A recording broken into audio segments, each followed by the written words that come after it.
kita menginjak pada musim April September. Di sini kita bagi lagi Bapak dan sekalian, terutama bagi para petani atau posludes di mana kabupaten-kabupaten tertentu itu yang berpengairan teknis, ini semua sudah diatur ya berdasarkan golongan. Beda ya dengan berpengairan pedesaan gitu ya, yang diaturnya hanya oleh ulu-ulu. Kalau di pantai utara ini sudah diatur berdasarkan golongan 1, golongan 3 sampai golongan 4. Nah, pertanaman IPAK. Tapi kekeh yang namanya musim itu ada Okmar dan Asep. Itu dari sisi pelaporan pun seperti itu.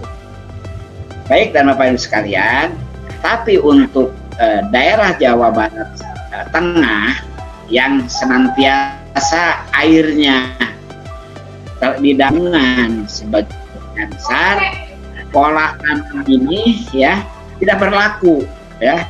Kadang setiap hari ada yang panen, setiap hari ada yang tanam terus menerus karena air selalu ada. Itu di daerah Bandung sebelah selatan sedikit, ada daerah Cianjur juga mungkin sama, ada yang seperti itu. Garut, Tasik juga yang tengah-tengah Jawa Barat itu seperti itu. Sehingga yang namanya April, September maupun Oktober, Maret ya, pelaporan dan pertanaman ini tidak berlaku ya. Karena ini siapa pernah tugas di tempat yang seperti itu pusing Pak melaporkannya. Ya. Tapi kalau untuk di daerah-daerah utara gitu, ya, yang ditanamnya golongan 1 minggu 1 sampai minggu 2, golongan 2 itu tanamannya itu merata ya. Ini juga ada tujuannya selain air yang tersedia itu harus dibagikan secara merata di daerah pengairan teknis itu, juga untuk pengendalian hama dan pelaporannya. Nah, di Jabar Selatan memang yang pengairannya bagus itu juga kadang rata ya pertanaman, pola tanaman Jabar. Tapi di Jabar Tengah yang bermasalah adalah sistem pengairan pedesaan yang sampai saat ini tidak bisa, baik penyuluh, kepala desa maupun posludes itu bagaimana sih supaya pola tanamnya itu bareng? Ya, ada yang parenya baru umur sebulan, baru generatif, ada yang malai, ada yang panen terus. Itu musim produksi menguntungkan. Kenapa? Karena di desa yang bersangkutan, di kelompok yang bersangkutan, upah selalu ada, walaupun tonasenya tidak terlalu tinggi. Tapi dari bahwa hama dan penyakit itu tidak pernah mau keluar dari area tersebut. Ya, baik karena hama tikus, hama werel, apalagi ya penggerek batang maupun sedap itu. Ditambah lagi dengan spot-spot sayuran. Ya seperti di Tarogong gitu ya, Tarogong Kidul, terus di Karangpawitan dekat Pak Yosep di Garut, itu seperti itu. Ada yang tanam, ada yang parenya udah besar, ada yang tanam cabai. Nah secara ekonomi itu menguntungkan areal tersebut ya, karena setiap hari ada yang panen. Dari sisi hama dan penyakit itu terutama ketika di musim penghujan. Nah, kita berbicara di musim kemarau di daerah memasuki musim kemarau saat ini di daerah yang berpengairan teknis. Ya. Bapak Ibu sekalian, ini perlu gerakan atau kegiatan setelah panen di musim penghujan ini. Kita memasuki pada musim panen April September. Ada beberapa yang harus diantisipasi. Pertama itu gerakan yang saat ini, maaf ini ya di luar ya, yang saat ini gerakan yang dilakukan para penyuluh di lapangan beserta petani ya, penyuluh swadaya itu mendata petani buruh tani dan petani penggarap. Itu yang sedang sibuk. Nah, kami harapkan bahwa kita sudah memasuki pada harus rapat garapan, ya, di mana rapat musiman ini, rapat garapan ini sangat penting, ya, yang dipelopori oleh Posludes dan kepala desa serta penyuluh untuk tanam di musim gadu 1, yaitu di April September. Kenapa ini perlu ada rapat garapan dengan pola tanam tadi? Ini sangat penting untuk menentukan pertama varietas yang ditanam, kapan gitu ya, varietasnya, terus traktor luas yang akan digarap dari masing-masing kelompok itu berapa hektar, estimasi penyelesaian pengolahan tanah itu berapa hari, ini harus dirapatkan. Nah, sampai ada pembersihan lingkungan, sanitasi, ya, sanitasi lingkungan, sebab menjelang musim kemarau biasanya serangan yang akan menyerang itu hama tikus. Artinya harus ada gerakan dulu pengendalian hama tikus, apalagi di daerah yang selalu ada tanamannya. Nah, dan sanitasi lingkungan yang lainnya untuk meminimalisir serangan hama dan penyakit. Sehingga pada saat tanam saat ini itu betul-betul dipola, ya, oleh Posludes itu sendiri, kelompok kita, untuk menentukan bagaimana musim tanam berikutnya itu kita langkah-langkah untuk menuju keberhasilan daripada sebuah usaha tani di lahan sawah berpengairan.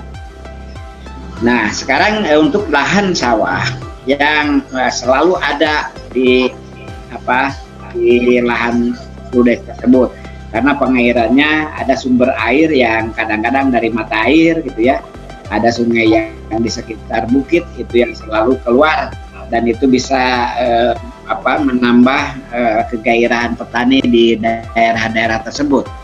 Nah, ini juga perlu diperhitungkan, ya. Selain kita tidak mengenal di daerah istilah tanam okmar maupun aksep, itu tidak dikenal, ya, karena setiap hari ada tanam, setiap hari ada panen.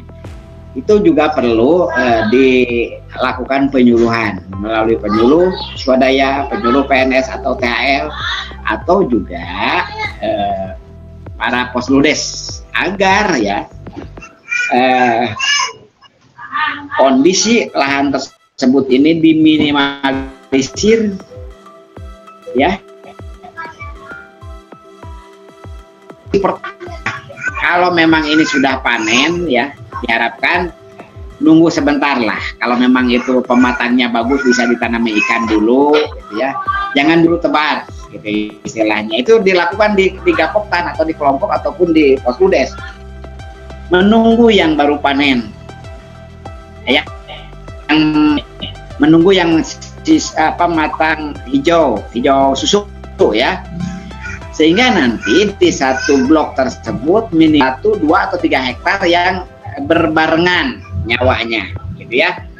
Sambil menunggu lagi ketika nanti panen ini, ya, karena saling menunggunya itu kita bisa tanam dengan tanaman sayuran berumur pendek, ya, bisa tanam sosin, sawi, dan lain sebagainya yang hanya 1 bulan. Kalau memang menunggu benih dan menunggu yang teman di sebelahnya itu panen, ya, sehingga tidak kelihatan seperti acak-acakan, ya.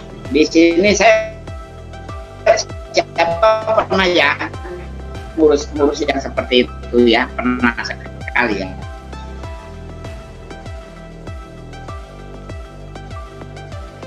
Benar, ya, ini mohon maaf tanami aja, gitu ya, karena atau apalagi sayuran yang umurnya hanya 2 sosin sawi, gitu. Ini bertambah, akan sudah ada agak luas, nanti yang berbeda umur itu jomplang, gitu ya, ada yang panur, ada yang besar. Ini ada untuk di daerah Jabar Tengah biasanya yang memiliki cukup bagus. Dan ini perlu aktivitas Posludes dan terkait yang terkait seperti desa dan sebagainya. Ya. POPT juga karena jadi kalau musim kedua itu biasanya petani cuma nanam Pak, terus ditinggal Pak. Karena ada alternatif usaha yang lain Pak, ke penggaraman Pak. Ya, Kalau untuk di Kecamatan Losarang. Tapi untuk desa-desa yang di depan kayak desa Raja Iyang, desa Pegagan itu biasanya masih bisa panen Pak. Tapi kalau untuk yang kesininya desa Losarang, ke Muntur, Santing yang paling ujung itu biasanya petaninya punya alternatif usaha itu Pak, jadi petani garam. Betul. Betul Pak.